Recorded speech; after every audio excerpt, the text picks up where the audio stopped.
Fischer Café v Jakubské ulici má skutečně úžasnou polohu, protože je na spojnici mezi Kotvou a Ungeltem poblíž Staroměstského náměstí na Starém Městě v Praze. A je to nejenom úžasná poloha, ale zejména atmosféra, kterou tato kavárna a restaurace mají.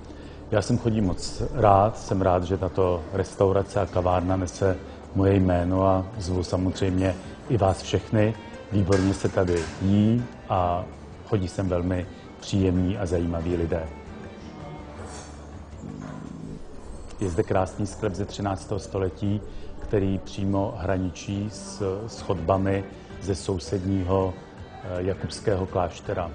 Já sám hodně cestuji po světě a mám rád speciality různých národních kuchyní a proto i sem do Fischer Café a restaurantu v Jakubské ulici přinášíme zejména ze Středomoří, ale také třeba z Kanárských ostrovů, z Egypta a z dalších zajímavých zemí podél Středozemního moře zajímavé speciality. A ty doplňujeme specialitami české kuchyně, protože Fischer Café je i místem shledávání zahraničních turistů z Pražany a vůbec dalšími obyvateli České republiky. Takže si myslím, že zde skutečně každý najde to, co ho zajímá.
Já jsem v Praze 8 let a chodím do Fischer Café asi to poslední 4 roky. A to je jediná kavárna, kde se můžu setkat s dalšími lidmi z dalšími zemí. A když člověk chce tady v Praze jako mít super mezinárodní jídlo, které není hrozný drahý, s mezinárodní hudbou, a občas mají takové akce, jako máme dneska řecký večírek. A na ten řecký večírek máme řecký šéfkuchař a je to hrozně autentický. A člověk si na to může očekávat, když přijdou do Fischer Café, že dostanou autentický experience, mezinárodní hudbu, jídlo a pití.